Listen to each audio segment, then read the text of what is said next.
Good afternoon. You're listening to Ken Hudnall. This is the Ken Hudnall Show. Coming to you from our studios right here in exciting El Paso, Texas, gateway to the Old West and the most haunted city in the country. Today's August the 11th, 223rd day of the year. 142 days remain to the year's over with, and we get to do it all over again. Holidays, observances. It's Mountain Day. If you're looking for a thrilling adventure, explore the heights, see the stunning vistas and diverse wildlife in these majestic land masses.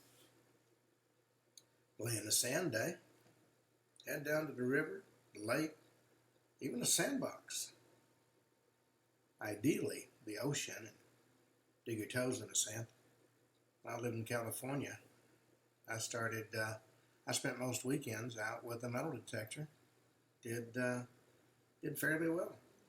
National Son and Daughter Day, National No Code Day, celebrates the growing movement that empowers people to create digital solutions without needing any programming skills. Highlights the impact of no-code tools that allow everybody to build apps and automate workflows and streamline business operations. National Presidential Joke Day. If you want to understand that one, look at the previous president. Leaders reveal wit. Presidents deliver unexpected laughs. National Raspberry Bomb Day. Ingersoll Day. Dive into the beliefs and influences of 19th century thinker and orator Robert Ingersoll. Fostered reason, dialogue, and freedom of thought. Most of that's gone away today. Hip Hop Day. Rose Steel Pan Day. It's a unique instrument born in Trinidad and Tobago. Steel pan drums made from oil barrels create bright, sweet tones. National Fufu Day. It's a soft ball of dough on a plate. It's kind of food you feel before you even taste it. Stretchy and warm, and pull up a bowl with like a small cloud of comfort. National Face Mask Day. National Line Your Teeth Day. Global Kinetic Sand Day. Crayfish Party. Somebody asked me what that meant. It's a live and festival occasion celebrated with friends and family. Marks the end of summer, bringing people together for a joyful feast. Tables are often set with bright decorations. Air is filled with laughter. Elvis Week. We celebrate the legacy of a legendary artist whose groundbreaking music and charisma transformed popular culture forever. It goes from this past Friday, the 8th, through Saturday, August 16th. Afternoon Tea Week. National Fishing Month. Bullying No Way Week. Pup Fair. It's a festival held in Glamorgan, Ireland, where a goat is crowned as King Puck, honored by the town. This unique tradition is one of the oldest in Ireland, draws crowds who want to witness the crowning and take part in the festivities. Town comes alive with music and dancing, and there's stalls filled with crafts and food. They have excitement with everybody enjoying the atmosphere and the sense of community that fills the air. Not to mention the goat. National Science Week. The Varsard. It's an ancient Armenian New Year celebration at once united communities and festivities and tribute to their gods, marking the start of a new cycle.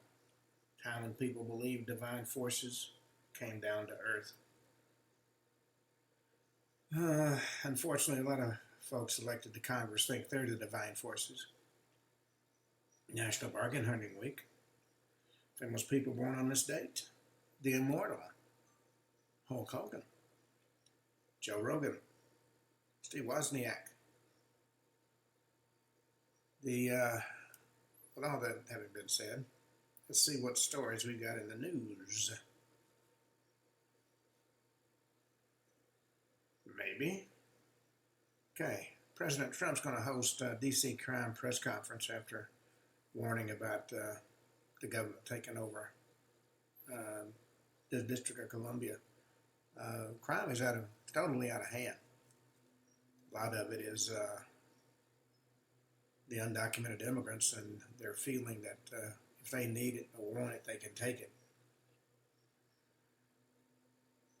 Pete Buttigieg tells Democrats they should embrace President Trump's campaign promise.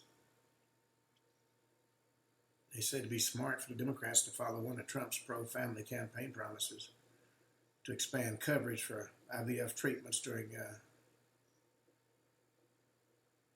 the in vitro fertilization treatments. President Trump made a campaign promise. Insurance companies would be required to cover IVF and fertility treatments. Well, Texas governor has vowed unbelievable, to keep holding special sessions indefinitely until the hiding Democrats come up for air. So the Democrats could face arrest for literally years. They'll keep calling those special sessions indefinitely to maintain the arrest threat for the lawmakers who fled the state. If you don't want to do your job, don't run for the office. I mean, it's as simple as that. Well, President Trump's foreign policy is being put to the test in his meeting with Putin on the Ukraine war.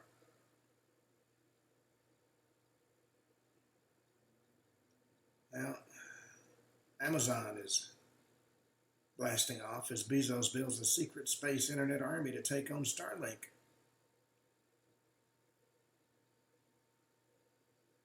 And Donnie's NYC vision has sparked a dire warning from survivors of socialism. He believes socialism is the answer to every problem. He wants to have the government running the grocery stores. Now, 2 Florida women discovered they were forgotten at Southwest. They were blind, and of course, they needed to be helped onto the plane, and the people who were supposed to do it forgot to do it. So, they became the only passengers on the Southwest flight. Sherry Brunn and Camille Tate said they waited 5 hours at the gate of the passengers that were rebooked. They were literally overlooked. It was scheduled to depart New Orleans July 14th. After a 5-hour delay, two friends finally boarded their flight only to discover they were the only 2 people on the plane. Well, LA has turned into the crime capital, apparently. Armed fugitives commandeered a big rig in a wild chase on LA's freeways before disappearing into the night. They were never caught. Well, Yankees' Cody Bellinger faced ridicule for an outfield flub and a loss to the Astros. The Yankees have lost 7 of their last 9 games, including Sunday's matchup against the Houston Astros. And defensive plays have put them in the fans' crosshairs.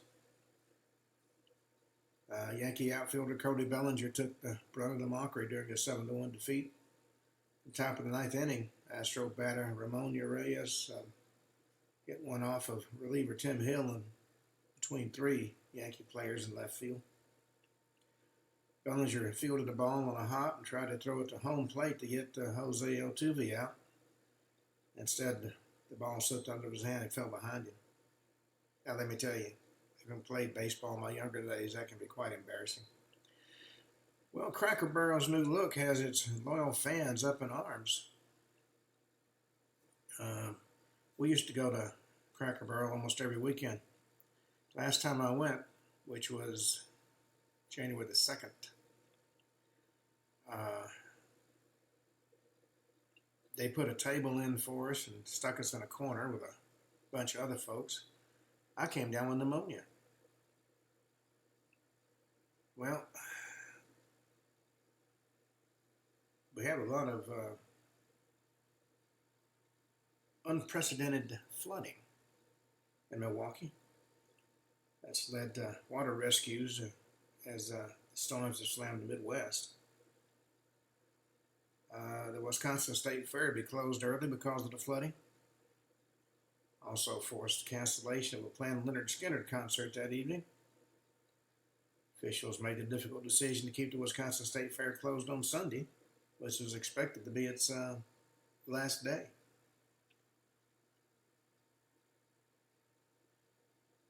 The NATO Secretary General says Ukraine is going to be allowed to determine its own future.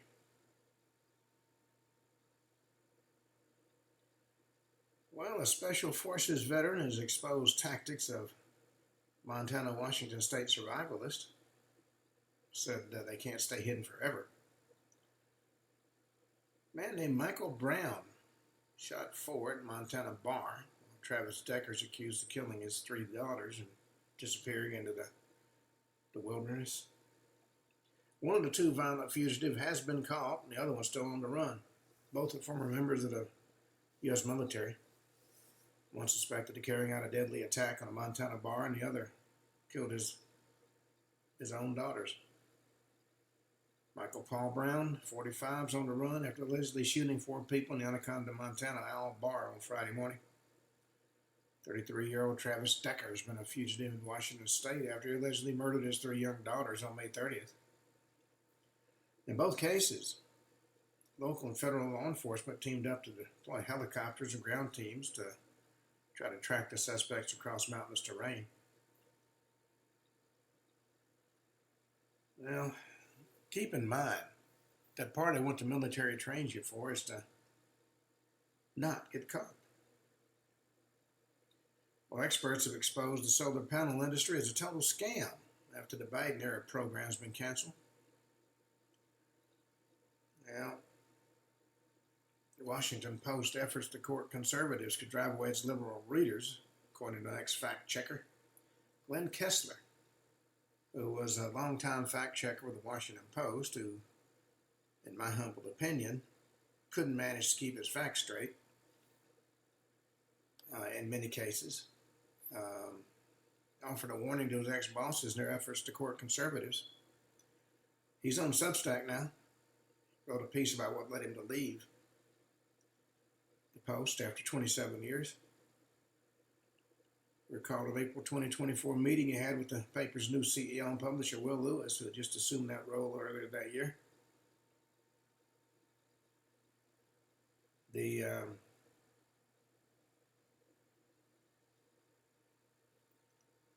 Well, we'll see what comes of that, if anything. Well, House fiscal conservatives are seeking millions of dollars in earmarks for local district projects. Everybody's got their pet project, like California and its rail system to nowhere. Canadian columnist is muses about how Canada can extricate themselves from the U.S. During the Trump presidency. Stephen Marchand wrote in the New York Times that Canada has to escape America's grasp and can't go back.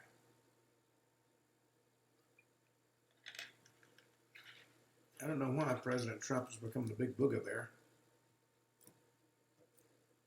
But there's no middle ground. You either love him or hate him. Now, California's extreme rules have damaged a lot of companies.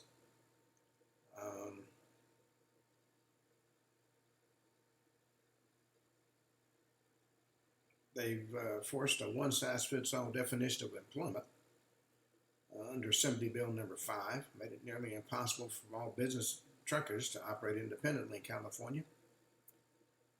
But that's California's always been called the Republic of California because they think they're in it by themselves, and whatever the liberals think is how it's going to be. Well, Netanyahu has expanded the Gaza operations. Israel is aiming to end Hamas once and for all and stabilize the region. He says Israel has no choice but to finish the job. He says operations will include Gaza City, central camps, and Mawasi with the goal to completely defeat Hamas. He now says operations will be quite extensive.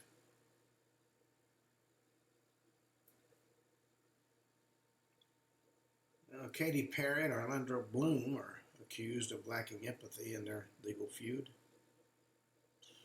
The problem is their egos are bigger than they are. Well, my wife loves to quote the experts, always saying, they say. Well, now they say you can eat bread and stay fit. Fiber helps lower bad cholesterol, reduce blood sugar spikes, and promote gut health. I remember when I was, 7 or 8, I was underweight drastically. And the doctor gave my mother a prescription. We had a type of bread that I haven't seen in years called colonial bread. And I was to eat a loaf of that bread every week. He told her to get that loaf of bread, put me on the front porch, and I couldn't come in the house till I finished the loaf. Well, I barely weighed enough to be commissioned in the military. Now I've had to fight my way back down.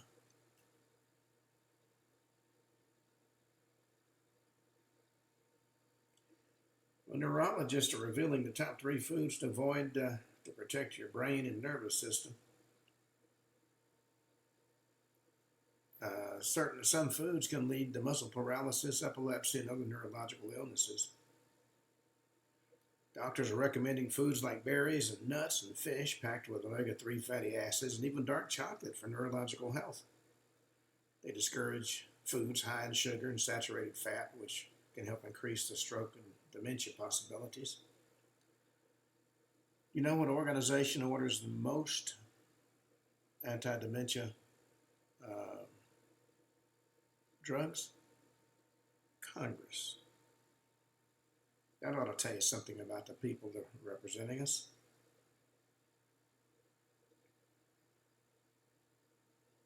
Well, tomorrow we have the inflation report. Economists are warning that the prices are going up. Duh.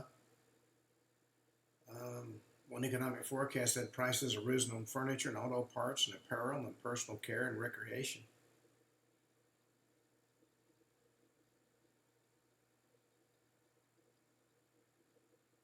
Well, an IndyCar driver has blasted a rival for pure insanity after that rival caused a terrifying collision in Portland.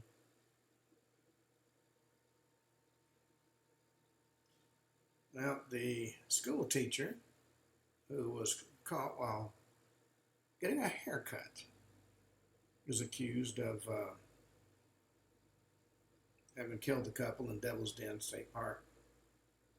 He's going to find out his punishment. Well, there's been a study of human brain tissue conducted, and the missing link to Alzheimer's disease has been found. Low lithium levels in the brain can trigger dementia. Study by Harvard Medical School. Lithium is known to have many functions in the brain, including balancing mood, regulating chemicals, protecting neurons, and managing emotional processing. It's also been used to treat bipolar disorder and depression.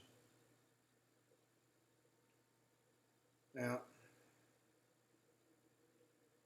Jasmine Crockett, the elected official who's been called a diva, even by our own staff, said the only reason she's been called a diva is because she's black. Well, excuse me. It could be because you act like a diva. Well, the system, which is how everything works, it works for the elites, for those with money. Quite often, families struggling with inflation are ignored. The the good old boy system has worked beautifully for a lot of people. I know when I left the military and the reason I had to leave was because of injuries I sustained. I had to fight for 23 years to get the military to actually give me a legitimate examination. Well, most influential president, that's President Trump, faces a press war. Liberal outlets are after him again.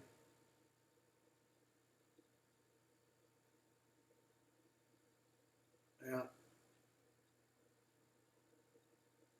U.S. Attorney for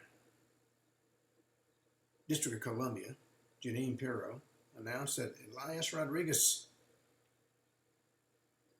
who was accused of federally shooting two Israeli embassy workers, was indicted on multiple counts and could face the death penalty.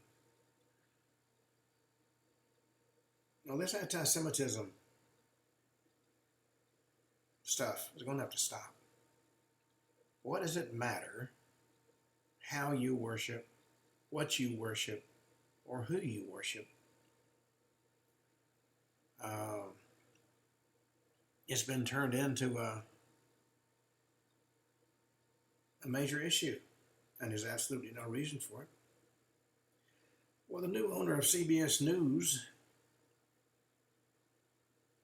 came to talk to folks. Well, I seem to have gotten a notification that my system is down. It's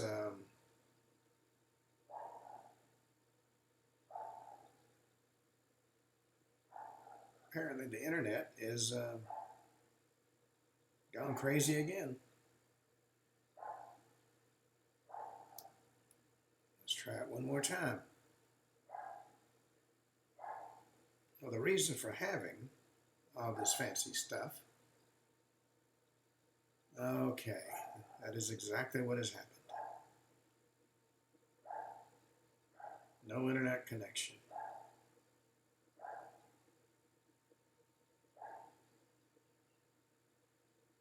Maybe we got it now.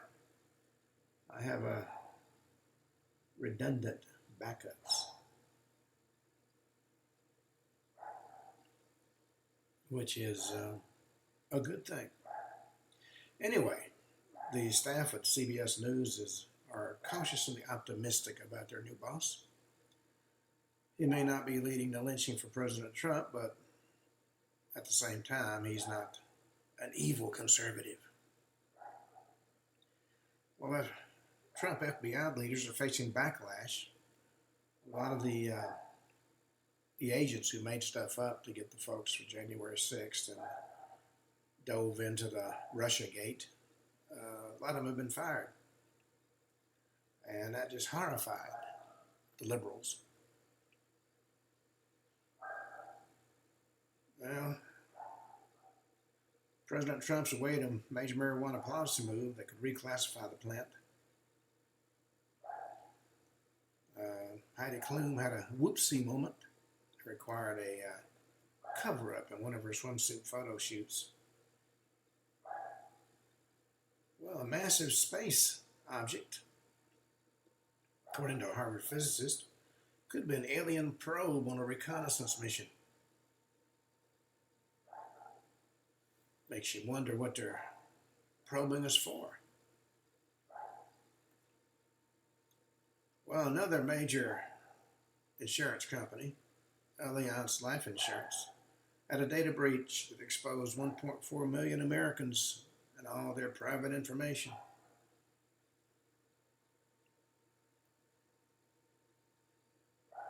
Now, Kourtney Kardashian got blasted. She was photographed with her 21-month-old son on a boat without a life jacket. Oh, horror, horror.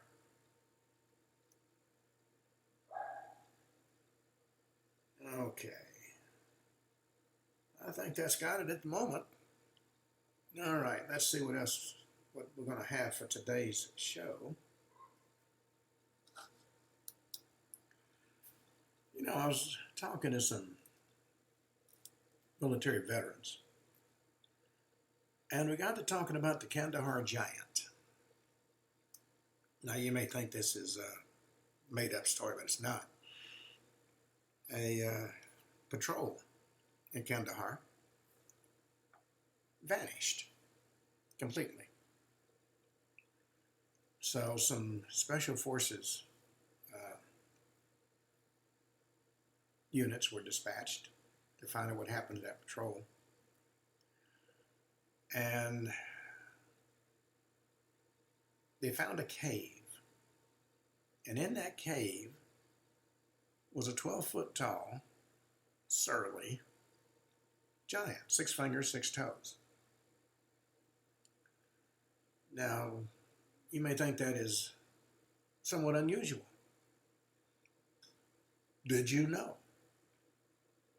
Giant skeletons, 6 fingers, 6 toes, have been found in other places in the world, even here in North America.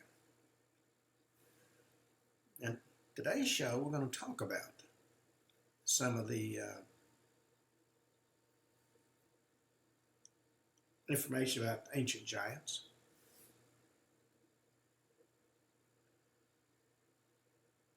You know, there's large burial mounds across North America. In fact, there's one in Marietta, Ohio, surrounded by a moat and a ditch, identical to those found in the British Isles. Now, in England, these burial mounds are constructed by what are known as the Beaker people. They also built hinges or solar temples to track the path of the sun and mark the solstices. Isle St. Royal in Lake Superior contains one of the richest deposits of pure copper in the world. In ancient times, more than 500,000 tons were mined. The Minogue Belt on Isle St. Royal has a distance of 1 3/4 miles in length and is nearly 400 feet wide. This copper pit ranges 10 to 30 feet deep with connecting tunnels. It's been estimated the digging of this copper belt would take the equivalent of 10,000 men working for 1,000 years, which means these ancient copper mines were worked quite a long time. Our ancestors supposedly primitives, so how could they mine copper? And a lot of developing weapons came from the Isle St. Royal region. If you look at the archaeology of the eastern United States, you see a transition from crude Stone Age weapons to state-of-the-art weapons technology that's identical to those that were simultaneously being developed by the Egyptians and the Hittites and the Hebrews of the Eastern Mediterranean. Clearly, this did not happen independently. There was some kind of connection. There's another interesting book I've read, The Art of Warfare in Biblical Lands. Came out back in the 60s, I think. At the end of the third millennium, armorers were still grappling with the problem of finding an effective method of attaching a spearhead to a wooden staff. It wasn't until the later stage of the first half of the second millennium that that the socketed type was developed, more commonly used, and those that used it had a significant military advantage.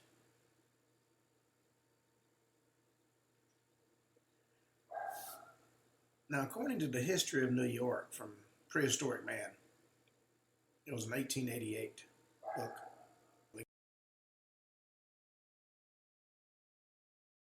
exhibited to the Canadian Institute, a collection of copper and other relics discovered in that neighborhood and possessing a special interest owing to the distance of the site from Lake Superior. They included a particularly shaped chisel or gouge, 6 inches in length, a rude spearhead, 7 inches long, and small daggers or knives,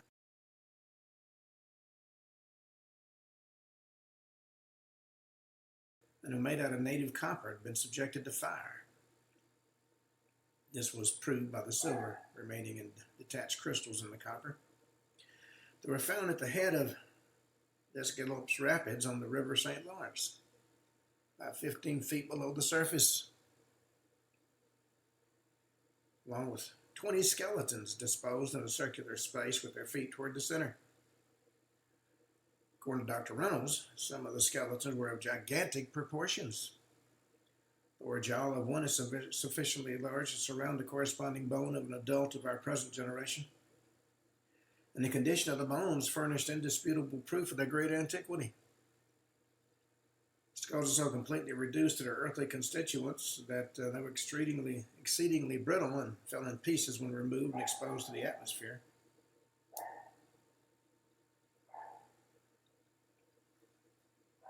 One of the most interesting relics, which has been discovered in the state of New York, is an axe of cast copper.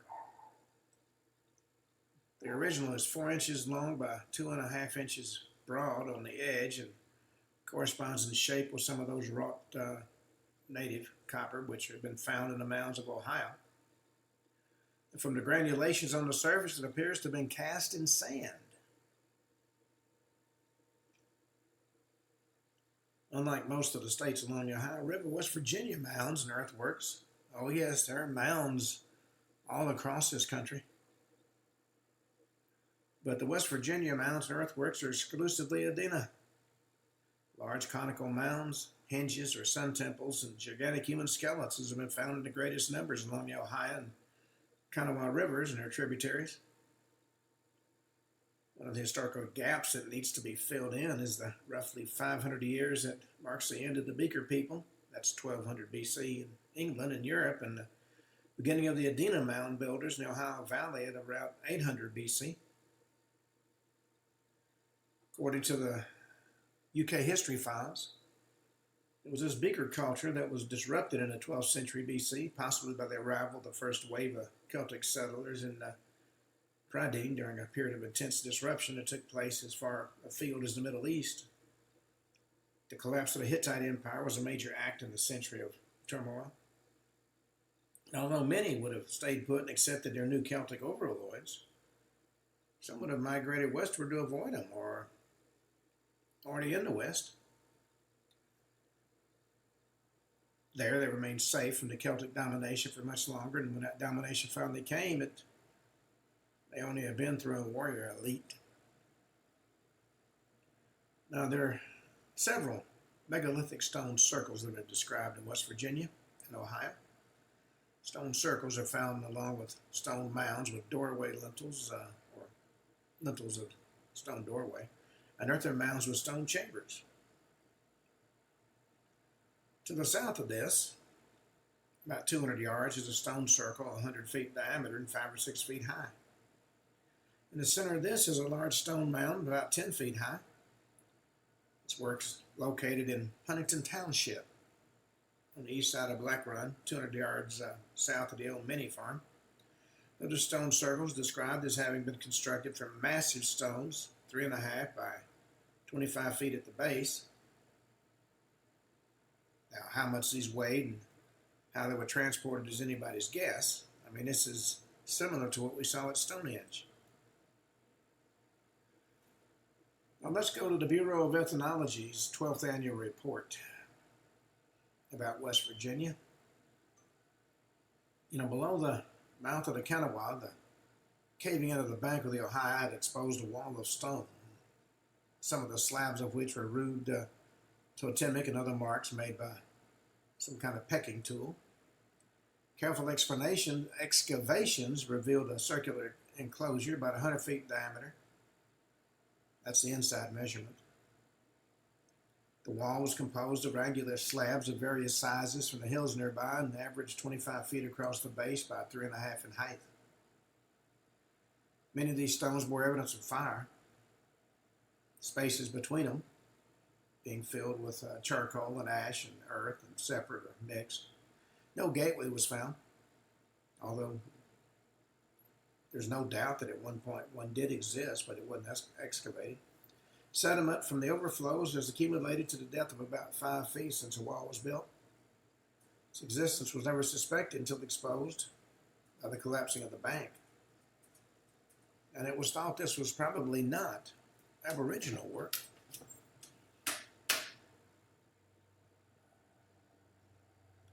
Now, the 12th annual report of the Bureau of Ethnology came from 1880, 1890. On Armstrong Creek, half a mile above its junction with the Kandahar, are the remains of an interesting rock heap inside of a circle.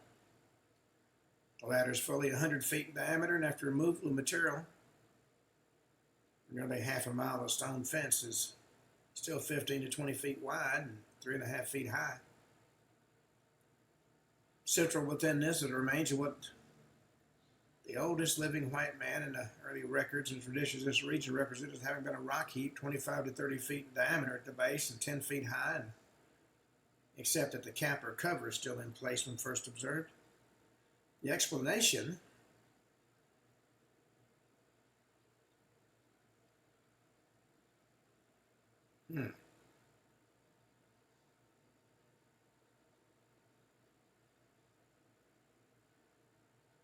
It all went away. The explanation for this is supposed to be found in the fact that there was a passageway large enough to admit a man extending from the outside to the inner space. Let's go to Wyoming County, West Virginia. Apparently, the original structure was built of loose fieldstone carried from the immediately surrounding vicinity and put together without mortar. Original foundation is yet in evidence, being a mound packed with earth, which was undoubtedly carried from the spot some 200 feet distance, leaving a sizable depression in the ground. Both the shape of foundation and position of the fallen stones indicate the structure was circular in shape. Clay from the foundation mound, compared with that of the depression, was found to be the same type. And a study of the fallen stone revealed that while the greater number are without doubt native to the immediate area, there are some that had been brought by quite a long distance along an ancient trail. Now, limited excavation to a depth of 6 or 7 feet at the center of the original foundation disclosed bone identified as human rib and arm bone. Maybe the same tribes that built the mysterious stone walls in Fayette County, West Virginia, also raised the circular stone structure in Wyoming County, West Virginia.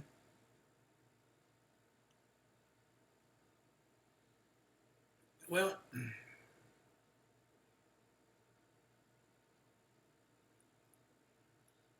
keep in mind,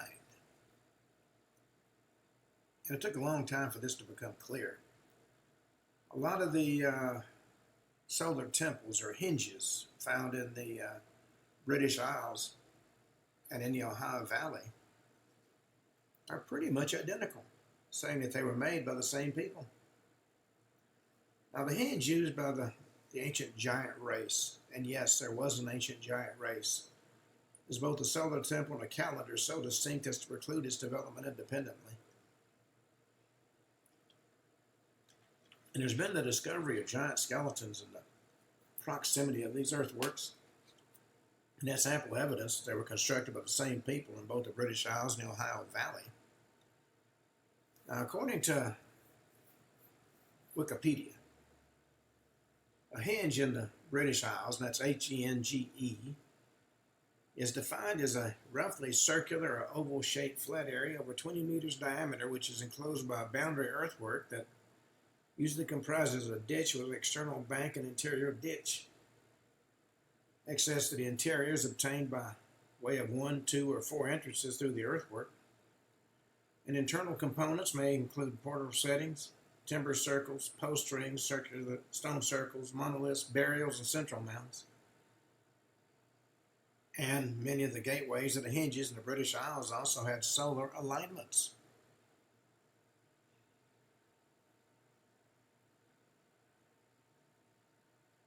Now, a statistical analysis of the giant skeletons found at the Smithsonian Institute, West Virginia, was conducted.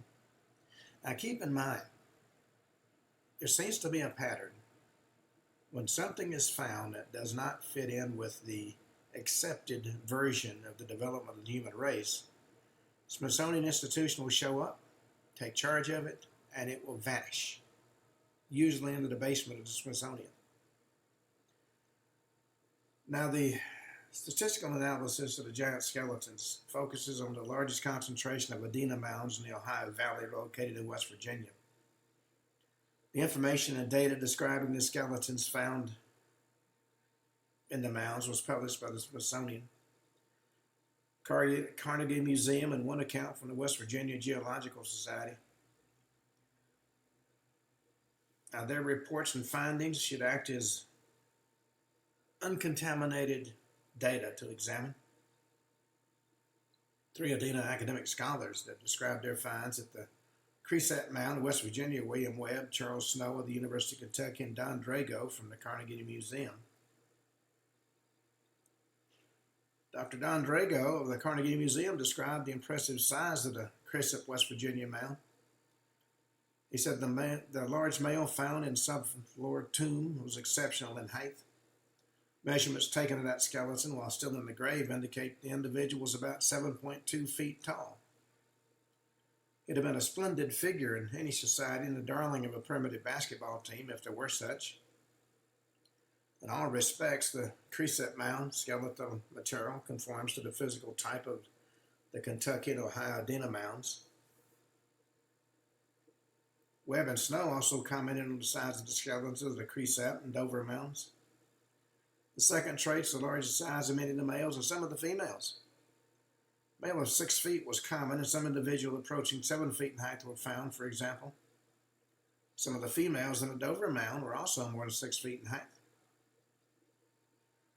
Total amount of large skeletons, counting those found and described by Webb and Stowe, Baby, and the Smithsonian, equals to about 20 of these large skeletons, both males and females. In 2014, Dr. Greg Little wrote in AP Magazine an article entitled "The Truth About Giant Skeletons in American Indian Mounds and the Smithsonian Cover-Up." He said he performed 2 statistical analyses on the giant skeletons found in West Virginia to determine the probability those large skeletons excavated could be simply due to chance. The first analysis assumed the skeletons were measured correctly, and it showed a statistical probability of finding so many tall skeletons in the West Virginia mounds as well beyond chance. The actual result was as close to 0 as it can get statistically. In essence, for the Smithsonian, they found 17 skeletons that were 7 feet tall by chance alone. They would have had to excavate 2.5 million skeletons. Well, that statistic utilizes modern height statistics, not the smaller heights known to have existed in ancient Native American populations. In actuality, we're talking about a major mystery here. The height of many of the individuals entombed in ancient American mounds is far taller than the genuine population, far beyond what could be explained simply by chance. Taking this small verified sample of large skeletons found in the burial mounds in a fraction of the state of West Virginia, it's determined the Adena were much taller than present-day populations in North America. If we were to add the documentation of skeletons like those at Grave Creek, where the man entombed exceeded 8 feet, his wife was just short of 8 feet, then the results would be even more skewed to the conclusion that, in fact, this was once a race of giants in the Ohio Valley. What's even more compelling is that these results are based not on the average size of Native American populations, but the size of the larger present-day populations. Most obvious conclusion is that the people on the mounds of West Virginia were intruders into these lands. They were not native. Comparing skull types of the Beaker people to the British Isles that were a combination of corded people and Dinaric and Borreby Cro-Magnon with those of the Adena mound builders, the Ohio Valley shows some striking similarities, both of which show more affinities toward Upper Paleolithic Cro-Magnon than modern skulls with protruding brow ridges, thick skull walls, and large mandibles, in addition to the overall large size of the skeletal remains. The Dinaric skulls, with their heads flattened in the back, are easily recognized, along with their archaic features of a protruding brow ridge, thick skulls, massive jaws, and large height, making them unique from any other skeletal remains. The Dinaric type are found most exclusively in the Ohio Valley and England's conical burial mounds. Stephen Coons discussed these skeletal remains in his work entitled The Bronze Age of Britain. He said the Beaker skulls as a whole are large, long, high vaulted, whatever their shape might be. They form one of the rare groups in the world with a cranial length of 184 millimeters and an index over 80.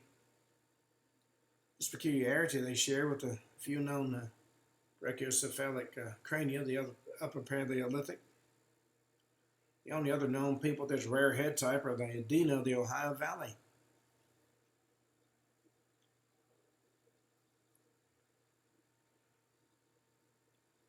It would appear we're talking about a separate race, and with that height and the corresponding body size, probably one of conquerors.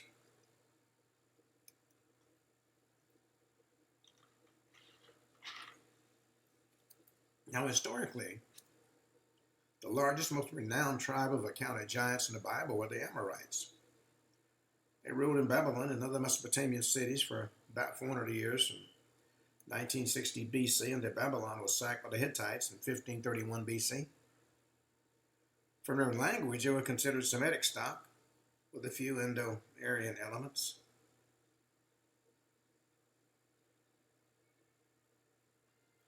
Now, the Babylonian Amorites in the second millennium BC, that's about 1560 BC, 1,000 years before Pythagoras had formulated the mathematical rules for generating the Pythagoras theorem and understood the relationship between the sides of a right triangle. And from the work, the Nephilim Chronicles, Fallen Angels in the Ohio Valley, there's evidence that those that the archaeologists call the Beaker people are in fact Amorites who come to England to mine the tin for the emerging Bronze Age markets. It was the Beaker people who erected the stones at Stonehenge.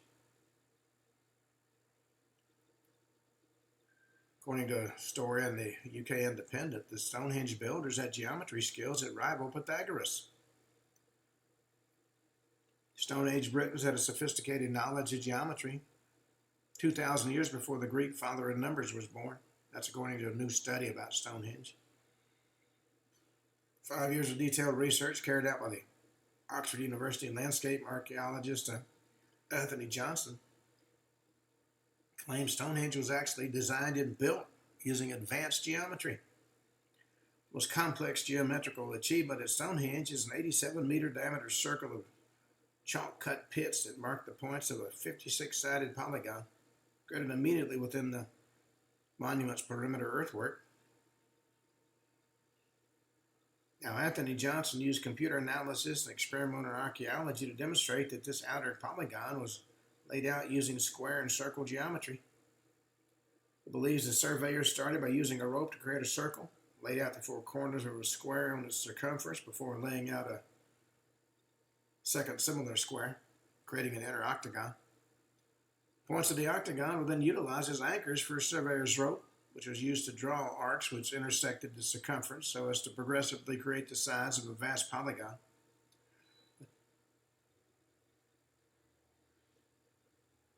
The 30-sided polygon built about 1650 BC was based on a series of hexagons.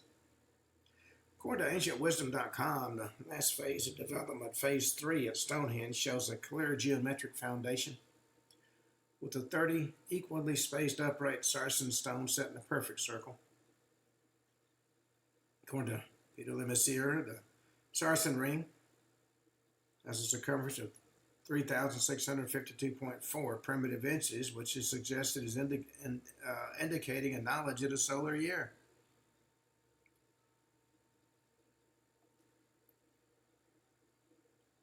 The long and the short of it is, ancient man was not near as primitive as we seem to think he was. In the book of Enoch, it says that the giants were given the secrets by the fallen angels. In some sense, what we've learned as the cradle of civilization from Mesopotamia was a result of these secrets. Thou seest what Azazel hath done, who had taught all unrighteousness on earth, and revealed the eternal secrets were preserved in heaven, which men were striving to learn.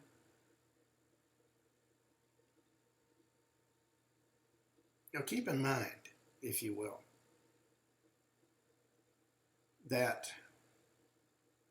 those that wrote the Bible in the book of Enoch translated what they saw and what they heard into what they understood. The Amorites certainly were far advanced,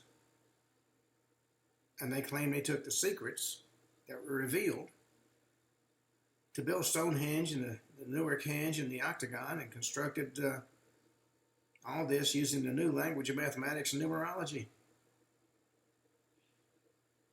Check out Genesis chapter 11, verse 1. Now, there have been a lot of legends and fanciful stories about giants that are now believed to hold kernels of the truth. Finding numerous stories that repeat the same tales results in a myth becoming a verifiable history.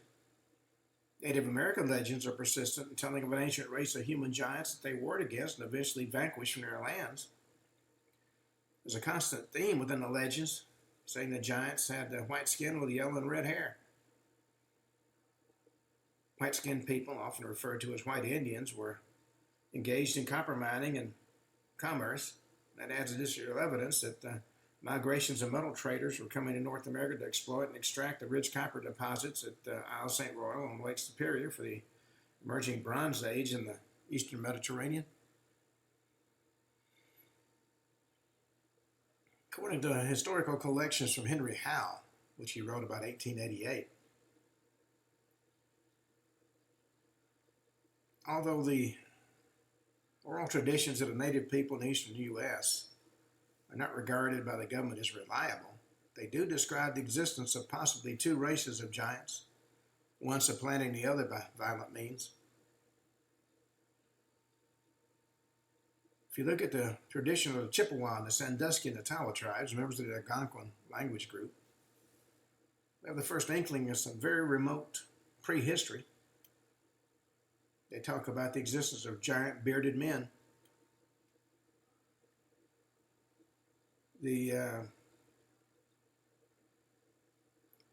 According to Jonathan Brooks, his father, Benjamin Brooks, lived with the Indians for 14 years, well acquainted with their language traditions. And they told him it was tradition of the Indians that the first tribe occupying this whole country was a black-bearded race, very large in size, and subsequently a red-bearded race or tribe came and killed off or drove off those referred to as the Blackbeards. And about the copper mining in the upper Great Lakes, Chippewa Indians, the legend corroborates the theory of these mines being exploited by white-skinned people.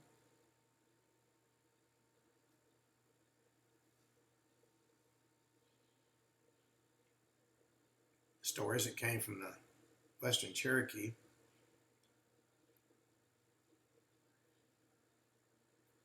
Long before her time, we're talking about the grandmother of James Watford. James was born in Georgia in 1806, so his grandmother would have been born in the mid-1700s. She told him she heard from the old people, long before her time, a party of giants was come to visit the Cherokee. They were twice as tall as the common man and had eyes set slanting in their heads, so the Cherokee called them the slant-eyed people. And because they looked like the giant hunter, they said these giants live far away in the direction in which the sun goes down. Cherokee received them as friends, and they stayed for some time and returned to their home in the West. When the hunting songs of the Chippewa was another god on his slanting eyes, a giant hunter who lives in one of the great mountains of the Blue Ridge and owns all the game. Then there are the little men, probably the two Thunder Boys, the little people, the fairies that live in the rock caves, and even the Sata, the diminutive spirit that holds the place, similar to Puck. There's one unwritten formula which couldn't be obtained correctly by dictation. It was addressed to a red-headed woman whose hair hangs down to the ground. In other words, there's a whole lot more to history than our dry history textbooks seems to say. Now, in talking about the prehistoric copper mining in the Lake Superior region, Indian legends make no mention about these mining operations, which are of a magnificence and magnitude worthy of being included in the history of any race. The legends do mention that a white race was driven out far back in the Indians' history. In fact, the Indian legends indicate that pieces of copper were reserved as Manitous or gods, would seem to prove they were not the people who mined and used copper industrially. These prehistoric miners left no records that would say who they are. Apparently, they didn't winter in the region. Apparently, none but the hardy and strong made the trip. No graves have been found, which can be definitely ascribed to them. They made no drawings, no carvings, left nothing in the way of mounds, ceremonials, or otherwise to indicate their lineage. The pits and the tools were all that they left, and they weren't enough to give their history. Indian legends contain no reference to mines or miners. In fact, the Indians didn't know what the mines were. The report of a Chippewa legend says the old ones staked their forebears, drove out a white race who might have been the miners. Well, on that note, we come to the end of today's show. We'll be talking more about the mysterious giants in tomorrow's show. Until then, Ken Hudnall for the Ken Hudnall Show, saying have a truly great evening.